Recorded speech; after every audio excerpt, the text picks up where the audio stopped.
Well, okay. Sly Fox back here again. Let me set my little timer here. I don't know how long this one's going to be. Maybe I'll just get this one done in one sitting, but we'll see. This is the Auldale chess tournament, and you can even see, ooh, fancy. Sly actually had a go at creating a little custom thing to stick here in that window, and as you can see, it didn't really come out very well, but it was better than nothing. So that's supposed to be a chess set in front of you that you're supposed to steal. That's what you're after here right now. So we'll get to the objective screen. Difficulty all the same as most of my missions are. It just says chess tournament here. You can only put so much text in one of these things, so the Auldale chess tournament would just not fit there. So, okay, difficulty. I'll just leave it on the first one. Break into Lord Casper's suite at the Auldale Inn and relieve him of his prized chess pieces. Brimwick will make your evening even more profitable if you can find information that could help beat Lord Casper. So you find that and actually nick some loot. Don't kill anybody who is unarmed, and get back to your starting place once you're done. So relatively a simple laundry list of objectives. A little backstory here.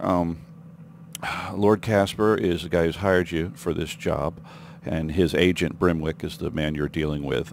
He met you at a pub and gave you the full poop on what's going on. Lord Casper is entering a chess tournament, thus the name of the mission, the Auldale Chess Tournament. It will be held in Auldale at the Auldale Inn, and he wants to beat. Lord Casper. What am I saying? There was another Lord. Casper's the guy you're robbing. I don't know, he's Lord somebody, hardly matters, hires you, and he sends his agent Brimwick to tell you about the job. So Lord Casper is the guy who you want to rob. So anyway, so I'm just rambling on here. Yeah, I guess, and that's pretty much it. There's going to be a chess tournament, and basically this guy wants to relieve Lord Casper of his favorite chess set because he feels that will give him the mental edge to beat the man. So anyway, there you have it. So chess players are notoriously can be temperamental, and if you screw with one just enough, you might throw his game off just enough. So anyway, and this is actually, ooh, wow, here, fancy, a loadout store. How about that? This is the first time I've done that, because it's sort of a pain to create one of these things. And it's just as, I think it's just as easy to give the player about what they need, in their inventory. But I learned how to do it, so I guess I did it for this mission, just to do it, and more as a practical exercise. To create a loadout store, you have to, everything that's for sale in the loadout store has to be created in the world. I don't know why, but it has to exist somewhere, like you would find a normal item in the world and pick it up. But you have to put it somewhere where the player can't get to it, obviously. So you basically create an airbrush somewhere, in somewhere, and you just stuff all the stuff that you want to be in, for sale in that airbrush. We call it in the trade a blue room. Blue rooms are used for lots of other things too, basically just stuff that happens behind the scenes. Sometimes people, I guess they have, AI patrolling around, and maybe they go from switch to switch to switch and hit something that triggers something to happen in the real world or whatever. But a blue room is basically just something, it's behind the scenes stuff that you never get to see because you can't get into the room, at least not when you're playing through Thief. You'd have to get into Dromед to get in there and see. So anyway, playing the mission. Actually, I didn't even buy anything, but what's the point? I don't really need to. I said you would make your entrance via the sewers, and this is obviously the drain you came through. This mission was built for a contest. The initials were SSR. It was some stock resources. I forget what the first S for. Maybe small stock resource contest. The whole point was Yandros wanted to hold a contest. Where basically you just use the original tool set that came with Thief2. I guess at some point, everybody's getting, really crazy with all, custom AI, custom textures, custom whatever, and I think the whole idea with the contest was to just create something with the original tool set. And it had a size limit of, I believe, I think it was 500,000 Dromed units, Dromed cubes, so to speak. So, you know, a room like this is about what, like that door is about 4 wide. So that gives you an idea what a drama ed unit is in size. That door, I believe, is 4 by 8. So that gives you an idea what a drama ed unit is. And so 500,000 of them might sound like a lot, but it really isn't a ton of space. So I didn't have the space to use to actually make a little bit of a crawl like through the sewer to get in here, or another, like you start in a little bit of a town, you find the sewer and you go through, and then you make your way into the hotel. So all the gameplay takes place in the hotel, and you can't get out of the hotel at all, because I mean the hotel is basically 500,000 units big or thereabouts. And there's a note here, orders for the staff, it says. To the hotel staff, the alarm system is installed and working perfectly. I've already gone over when and why to use it, so I won't bother to repeat it here. Another matter, there are 2 gentlemen staying here this evening who have both requested a large dinner from room service. They are from out of town and have ample money and seem quite taken with the hotel. Their names are Downwind and Windgild. Both are dressed in odd black clothing. I should not have to remind you to take very good care of these gentlemen. They seem a bit out of place, but their money speaks for itself. And first of all, it says in the README, let me go back here. It says in the README, if you read it, that Garrett has been in here before and he knows there's no alarm system. So he's he's kind of chuffed about that. And then of course he gets here, and the first thing he does is pick up a note that says, "Oh, there's an alarm system. It's been installed." So, you know, he's going to be going, "Oh crap!" So something like that. And for the rest of this note, obviously Downwind and Windgild both are dressed in odd black clothing. If I have to spell that out for you. Well, there's probably not much hope for you. So, so just a little hint to Garrett that things could get interesting. And have this girl patrolling around in here. So, oh yeah, she's coming down the stairs. Let me get out of sight. Da-da-da. She comes over here because since there is an alarm system, people will run and set the alarm off if they see you. And if the alarm goes off, well, things get very interesting if somebody pushes one of those buttons. There's a couple of them located around the hotel. And so I had learned about blue rooms, and by this time I knew how to teleport AI and stuff like that. So basically, if the alarm gets pushed, the place guards just get teleported in, and there are guards and lots of thieves, and all of them are on a different team, and everybody just starts hacking everybody to bits, and it's quite amusing actually, as long as you're not caught in the middle of it. I believe, yeah, there's a bit of loot in here. You know, again, just leave something, you know, a little place to put stuff to steal, and you know, there's no bother in really making all these cabinets real cabinets, because you know, what's the point? And here we go. There's a little bit of a joke here. Blue room, authorized personnel only. A lot of people, some people just, oh boy, I don't want to get seen. Oh, crap. How does she not hear me clomping around? But oh well, I guess it was nothing. Yeah, it was nothing. Don't worry. It's just me. Just little old me, underdog. I mean Garrett. I used to love that cartoon as a kid. Underdog. Okay, and blue room, authorized personnel only. This confused some people because for some reason they thought maybe they could get through this door. I don't know why. When have you ever been able to get through one of these doors in Thief? But so anyway, that wasn't meant to confuse people. That was just meant to be just a little bit of a joke. Okay, yeah, Hello? and here. Anyone there? And there's a bit of story going on in here, and the readables. Oh well. Flesh that out. This is a scalding reproof. So obviously this guy's done something wrong. You idiot, how many times have I told you what to do? How many times will it take to get it through your thick skull? We have a good scheme going, and you have to go and get greedy and put it all in jeopardy. When Linda is not around to distract the gentleman at the roulette table, you are not to employ our special device. I now have an angry lawyer making threats and could have City Watch breathing down my back come this time tomorrow. If you're not my only nephew, I would have you flogged and tossed into the street. So yeah, so obviously, okay, so now he knows, well, there's something shady going on, you know, with the roulette table in this hotel. So, you know, everybody's just a jerk in the city. You know, there's just, does anybody run an honest game or an honest business. I guess somebody does, but it's just more fun this way. And this is kind of like my attempt at, this is where we, cook stuff. That's just a 10-foot iron fence. It's just been you just change the dimensions of it a bit, and it gets all stretched out and wonky looking. So now instead of a 10-foot iron fence, it's a 20-foot long grate to cook on. And then obviously it's supposed to, okay, oh geez, I look up here and that's just sky, obviously. So, that's to let the smoke out. Anyway, a few apples to eat. And a save here is, how many things? Okay, I got few water arrows to use. It can be helpful to darken this area here. Just see, you get a little bit of a foothold into the downstairs, and I think there were some plates up here you can nick. I really just put this crate here so you could stand here and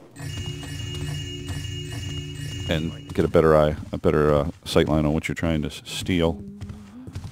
And I've even gone so far as I got stuff like, we put flowers in the vase, and it's funny, you nick the vase and the flowers just still stay there. So, not. But I thought I'd build a nice little, kind of nice looking little hotel with the stock resources. And here comes this girl coming in here, and I'll just whack her. And there's a guard over there, and you might be able to see it, but there's an alarm button. It's dead center of your screen. So you definitely don't want to get him alerted, because all he has to do is go 2 feet to ring the bell. Who's there? Hello? It's just me. Seems peaceful enough now. It's very peaceful. Exactly, very, very peaceful. And here's just a bathroom. And a little makeshift sink, and pretty much the same. I don't think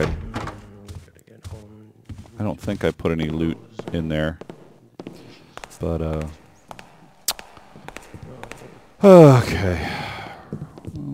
I say this mission is it's very small, and there's just, let's say, not a ton to do. It's basically just gotta explore the hotel a bit and steal what you can and get out. So, and this guy, okay, yeah, he patrols up the stairs.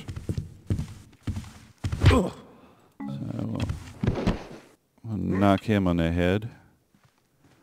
And I'm not sure if there's anybody else patrolling up here. I don't hear any footsteps, so I think I'm okay to leave that guy there. I'm trying to remember myself where I need keys to complete the mission, and I think I have to get into the office.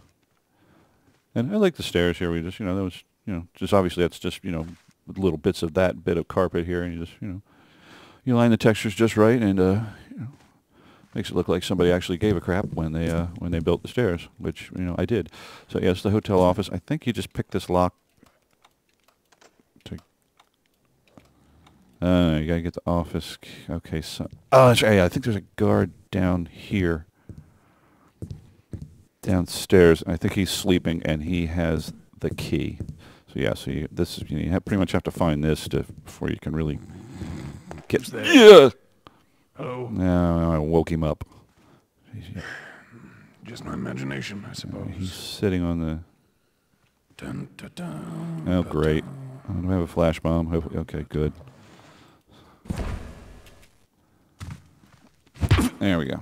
So yeah, office key. So there we go. So now we got the key to the office, and don't throw the key to the office. Just put it back in your inventory. And I think there's like an odd coin maybe laying on the floor somewhere here. There's got to be a coin down there. So, yeah, there it is. Okay. And also, I wasn't even thinking when I did this. This is the roulette wheel, and obviously there's some kind of shenanigans going on with the roulette wheel.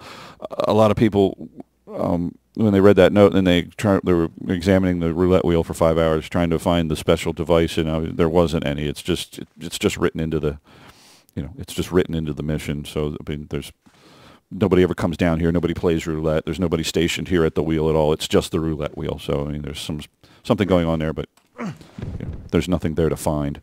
And there's blue texture. This, of course, what happens when DromEd can't find a texture. I actually just did that on purpose because I wanted it to be blue. So I just said, okay, I know it'll do that on Thief, when we play through Thief Exec. So that's a case of leaving out a texture on purpose because I wanted a bit of blue there. Room number 1. Can you pick these locks, or do we have to find key? Okay. Yeah, I'm going to go up to the office. I think you might have to find keys to pretty much get in all the rooms. As I say, it's been a long while. I think this was released in 07 or 06, something like that. And yeah, we get into the office. And I might as well run over just in case. I'll just open that other door, get it unlocked, just in case I need to run through there. And then there's, as I say, there's more to the story of the weird stuff going on. Okay, a threat from Esquire Brimbold. So this is, the threatening note from the lawyer, because I think somebody, there's another, a guy thinks he's got cheated at the roulette wheel, and he's written a letter. So now the lawyer is written to the proprietors of the hotel. So we haven't found the other note yet, but we'll find them all. Yeah, Mr. Davenport, I don't give a whit about the notices you have posted near the gambling tables. Your man has cheated me somehow, and I intend to uncover the truth in this matter. The ball was clearly resting on 10 black, and through some sort of trickery it managed to leap up and reposition itself in 27 red. The attendant's explanation of, "That's the way the ball bounces," was hardly sufficient. You have either hired a crook or are crooked yourself and employ agents to further your unscrupulous shenanigans. Well, that's a mouthful. Come tomorrow, I will be leaving this establishment, and will begin the process for filing formal charges against you and your employee, Farquaad Brimbold, Esquire. Oh, okay, so so this is the guy who got cheated. Okay, I thought he had called a lawyer. Remember, I haven't played this in a long while, so I've forgotten the exact details.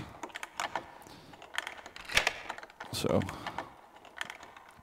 obviously all these notes are hardly necessary for the mission, but it's just nice to have a little color. Yeah, so Hotel Master Key I just picked up there. So yeah, so obviously now we're in business.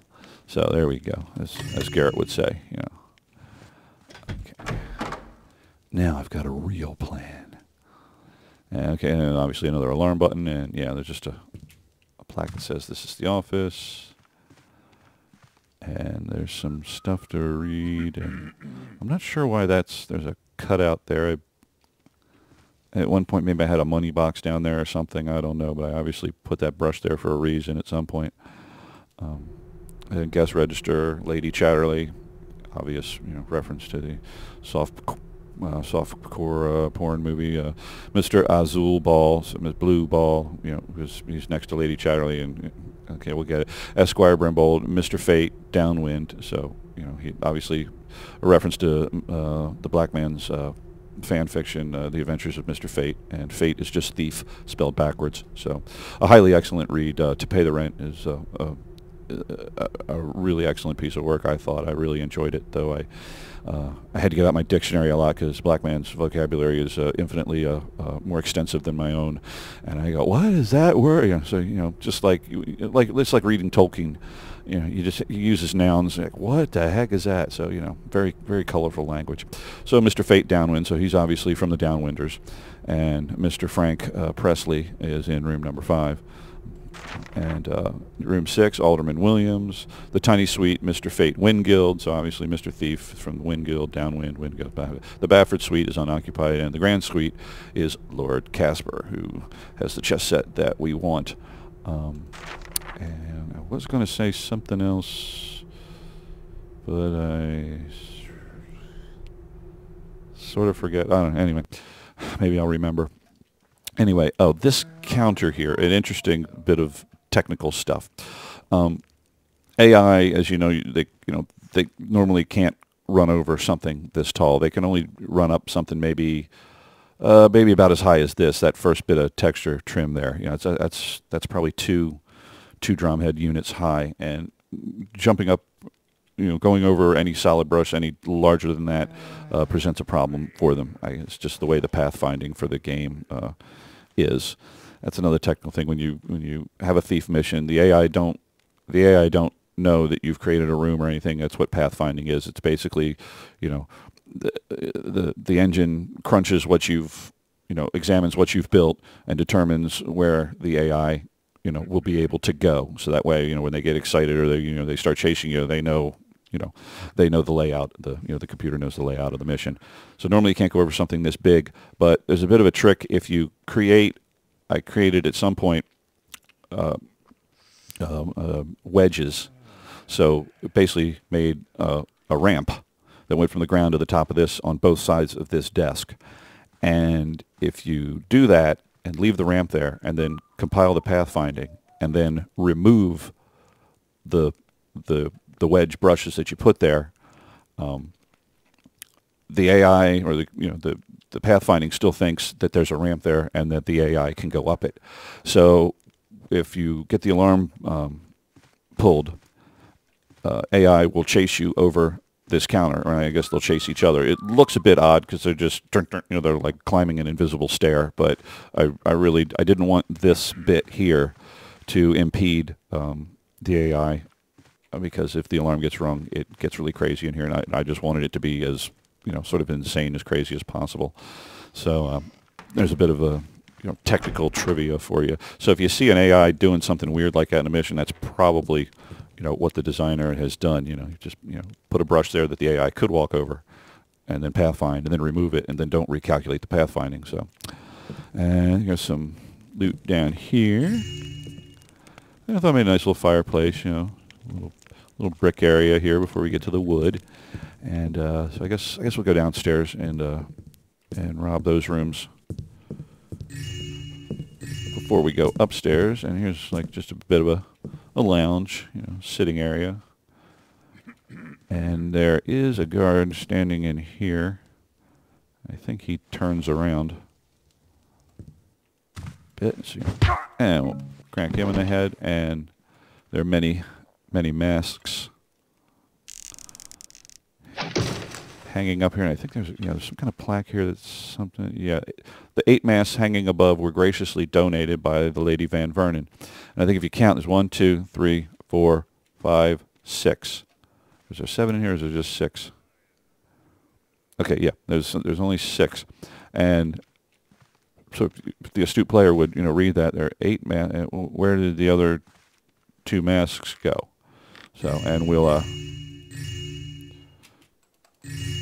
get into that when we go upstairs, because there's an explanation, and well, I mean, I might as well just blurt it right out. There are obviously 2 thieves, you know, staying in this place too.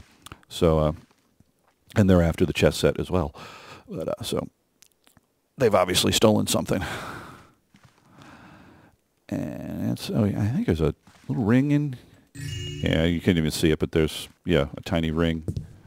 And I found that, and just as an aside too, I've lost my wedding band sometime in the last 24 hours. I cannot find it, so that's got me a little depressed. I've been married 21 plus years, quite happily, and now I can't find my wedding ring. So, and the one there in the potted plant is not really a good substitute for the real thing. The wife won't be mad or anything, but it's sort of a symbol. I really hated losing it. So hopefully it's somewhere in my house and I can find it again. And somebody in here is sleeping away.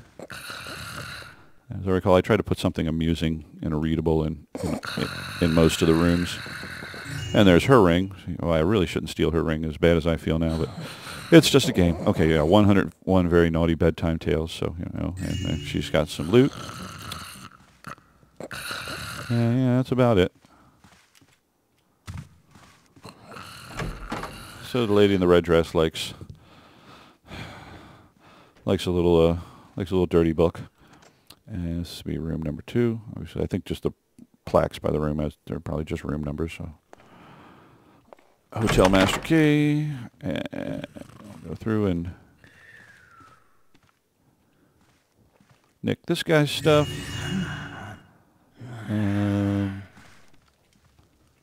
Anything else? Sometimes I put stuff up there. No, yeah, I think that's about it for this room.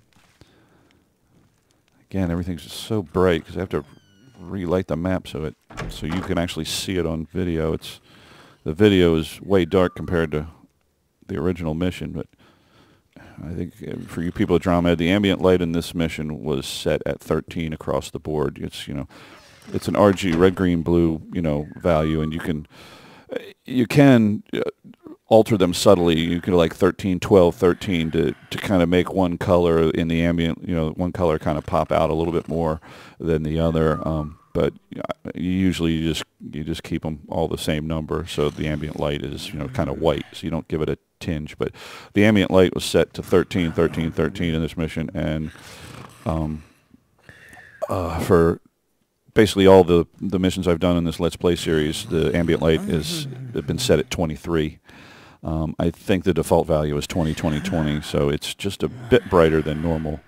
But if generally 20, 20, 20 is usually, if you're in well-lit areas, it doesn't look so bad, but shadows just are not dark at all if you just leave the ambient light at 20, 20, and 20. So the shadows just aren't as juicy, and so if you use less ambient light, then you have to use more light from torches and other real light sources, and it's, I don't know. Okay, a most courteous, a most courteous reply. So I guess this guy complained, and now Mr. Davenport, the hotel manager, has written back. I'm terribly sorry you've lost such a grand sum at the gambling table, but the sign clearly states the risk involved in such activities. I run an honest establishment and can assure you that you were not cheated. Please accept this complimentary bottle of wine as a token of my appreciation of your patronage, and I and my humble staff look forward to serving you again. So basically, he's just kissing this guy's butt. Okay, and he's got a purse there, and if you open this door, let me save here real quick.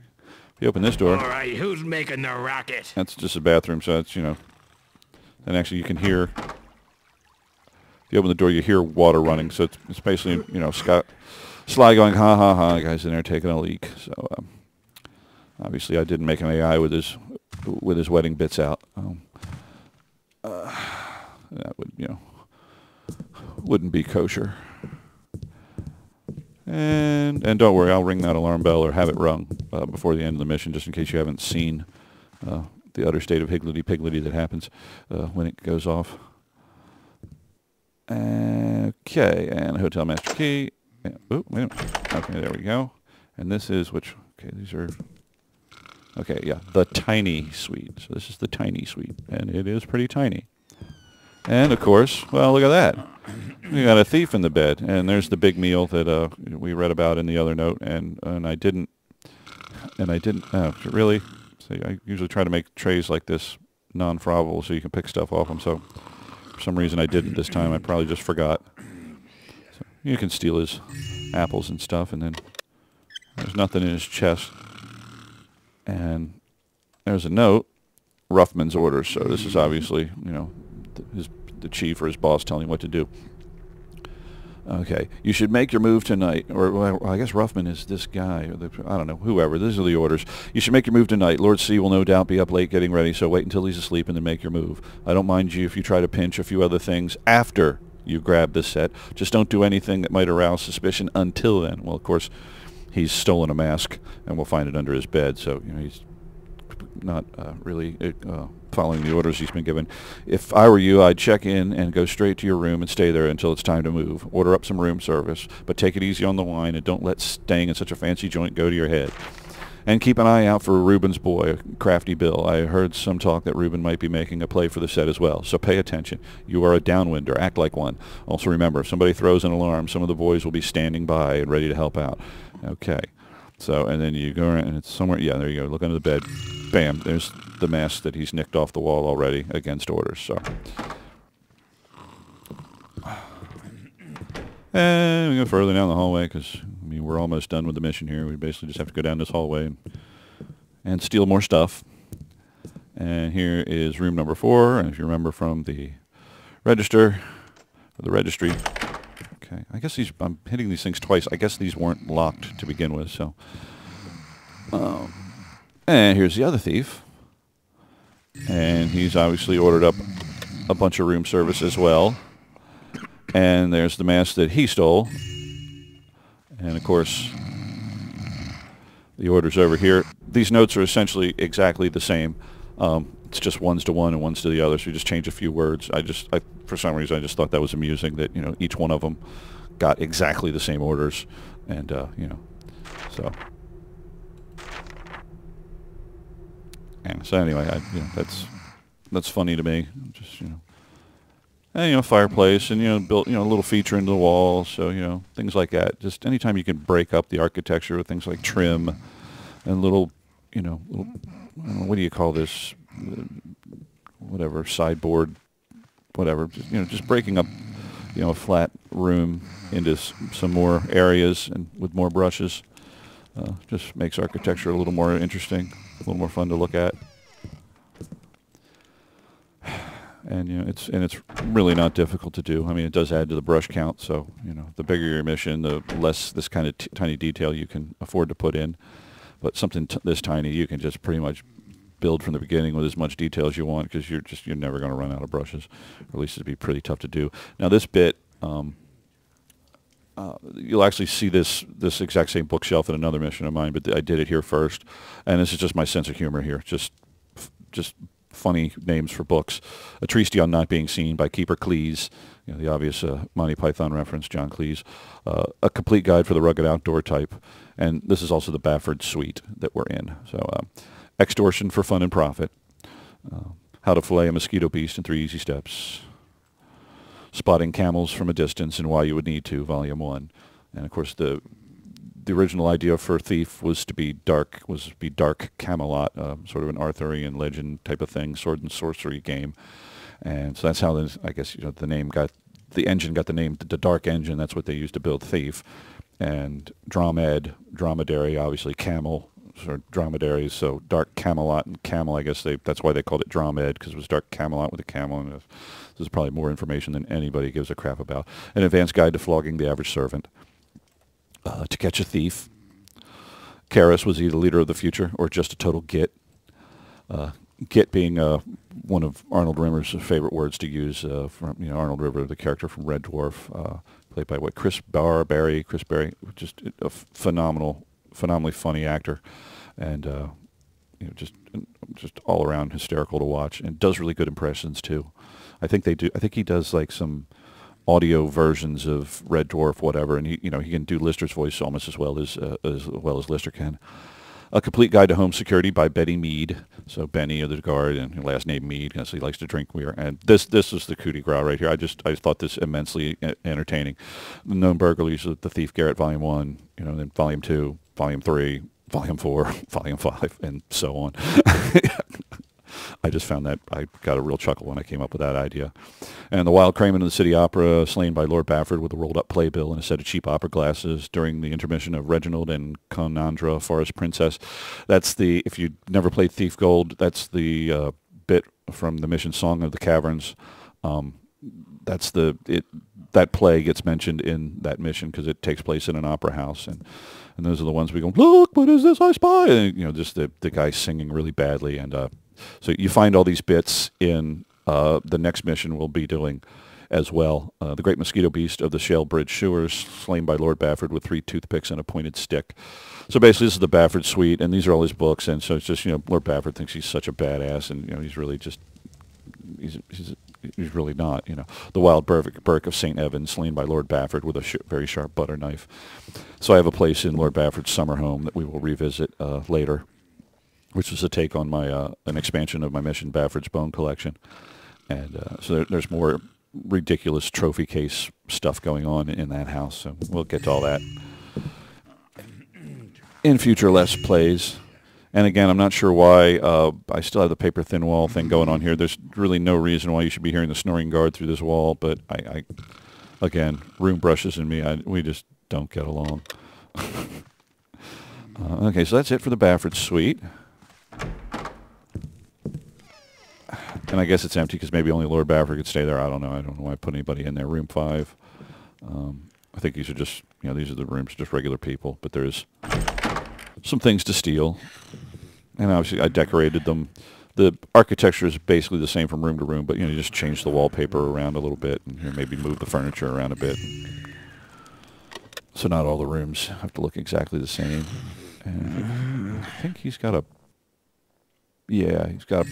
Tough to spot, but he's got a purple purse up there. And we'll shut the door on him. Now, Lord Casper's in this room, but we'll go down the end of the hallway just to nick all the other stuff that's in here. And, come on. This is room 6. And everybody, of course, is sleepy. Sleeping because it's nighttime. And we'll just leave you there. No need to knock you on the head. So, and there's the grand suite where Lord Casper is. I can't remember if he's sleeping or if he's awake. Okay, I think he's sleeping, but I think it is very easy to wake him. So, see what I mean? I didn't do anything. He just, you know. So, well, anyway, let's just put out all these lights here, and there's lots of torches in this room.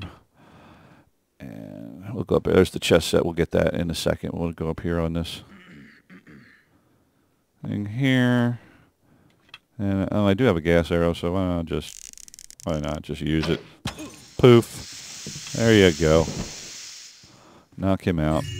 And obviously he's got some loot. And here is one of your objectives. One of your objectives were to steal the chess set and also to relieve him of any information about his line of study. So, you know, when chess players get ready for tournaments, you know, they might, you know, like, I want to study my end game, or I think I might be playing this guy and he's known for this, that, or the other thing. So you want to brush up on it. This probably is the longest readable in Thief mission history. It's actually a breakdown of a real game played by Garry Kasparov against the world. So, and then of course Lord Casper, that's sort of my take, Kasparov, Casper, and Lord Mundo. Mundo in Spanish means world or earth or something like that. So basically, you know, Kasparov versus the world. So that's my left-handed way of referencing something that happened, you know, for real. This game occurred, I don't know, I was really new to the internet at times. It was probably like around 2002, 2003, something like that. I remember because I was on the internet on my first PC computer. And to tell you how old that computer was so slow it could not run Thief2. It could run Thief1, and it chugged. So that my first run through on Thief was, you know, not the best experience computer-wise, because, you know, I had to buy a new computer just to play the sequel to Thief 2, because it would absolutely not run Thief 2, but it would barely run Thief 1. So that's, you know, a little bit of history there. So you can read this whole thing if you like, you know, just play the mission, but every move and the annotation it's actually correct. So you know, if you're a real chess buff, you know, maybe this is only of interest to chess buffs, but you can see it just goes on and on and on and on and on and on and on and on. I don't know. I enjoyed playing the game because it was Garry Kasparov versus the world, and I'm going to explain a little bit about the game. It took place over many, many days. The whole point was, I guess, we decided, you know, who was going to be white or black. I think Kasparov deferred. Let me see. Go back to page 1. I think he might have deferred and let the world go first, but no, he went first. Because that in chess annotations, you know, white is always listed first. So he played white and the world played black. So he moved e4, which is pretty much at least about, I don't know, probably at least 7 times out of 10, that's the first move somebody's going to make in a chess game, and we'll go into why. And then we respond with a pawn move c5, and blah, blah, and it just goes on and on. So he would basically, the way the thing was set up is he would make a move, and the world would have a day to respond. And so there was an internet forum, and people were there just, you know, talking about, you know, what move do we make? And there was a young, she wasn't a grandmaster, she was a young girl, I can't remember her name. I think she was only like 14 or 15, maybe 16 years old, and just, you know, just a crackerjack chess player. I mean, you know, for her age, just, you know, just an amazingly good chess player. I mean, nowhere near grandmaster good, but, you know, good enough to beat, you know, 99% of the planet at chess. And she was kind of like sort of like the coach for the rest of the world. So she'd, you know, offer advice and her opinion on, you know, what to do and where to move next, and the world would get on the internet and we'd all talk about it, and it's sort of towards the end of that 24-hour period or whatever, there would be about 5 or 6 candidate moves, and then at that point, if you were, you know, logged onto the site and registered, you could vote for the move that you wanted to make, and whichever move got the most votes was the move that the world made. And then Kasparov had 24 hours to respond. So this, you know, however many moves, it took 2 days, you know, for white to move and then for black to move. So obviously this took quite some time. How many moves did the... Okay, yeah, so well past 40 moves. You have 62 moves, and the world resigned because we just, you know, there was just no beating him at that point. And it's sort of the gentlemanly thing to do, or the, you know, to when you're just so you're clearly lost in a chess game. Don't just sit there and keep fighting your opponent. You know, just, you know, tilt over your king, stand up, you know, shake your opponent's hand, and you know, like, so, you know, for those of you that don't want to, I might learn. You're probably not going to learn anything by getting your butt kicked any further. You know, because there's usually a point where you're just so far down in material, or your position is so lost. You know, unless you consider your opponent to be a complete idiot and blunder away the game, you know, he's going to beat you. So just, you know. Anyway, Orland's advanced endgame tactics, of course, Keeper Orland. So that's, you know, and the power of the pawn, and so just more chess books. And right down here, I guess another chess book, the French defense. That's, you know, an actual defense. And here you notice that, I'll even zoom in just so you can see the tiny little. You know, you recognize all these statues. These have been made tiny, tiny, tiny, tiny, and into chess pieces. And they're actually, it might be tough to see now that I've turned out the light, but, you know, once, even though they're all done from the same statues, the black pieces and the white pieces, one side is actually slightly darker than the other. I did something in Drama to do that. So, and you nick all these pieces, and one of them actually has a property assigned to it that triggers the objective. So each piece is really just cash, and the one piece is the one that triggers the objective. So that's it, yeah. Yeah, Lord Cash. So I guess the king, one of the kings I made, I guess that's the white king. So I made the white king, the one that says you nick the chess set. So technically you could leave the rest of the pieces there and still win the mission. But you're Garrett, and these are worth money. And plus, who doesn't like that?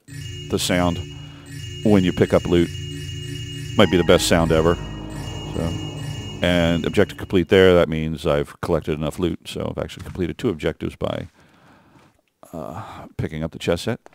So now really that's it. You've seen the whole mission, and I believe so. Yeah, except, well, we can run through the dining room. Well, actually, what I can do now is just Alt save, and we'll just throw the alarm, and you can see the ensuing madness.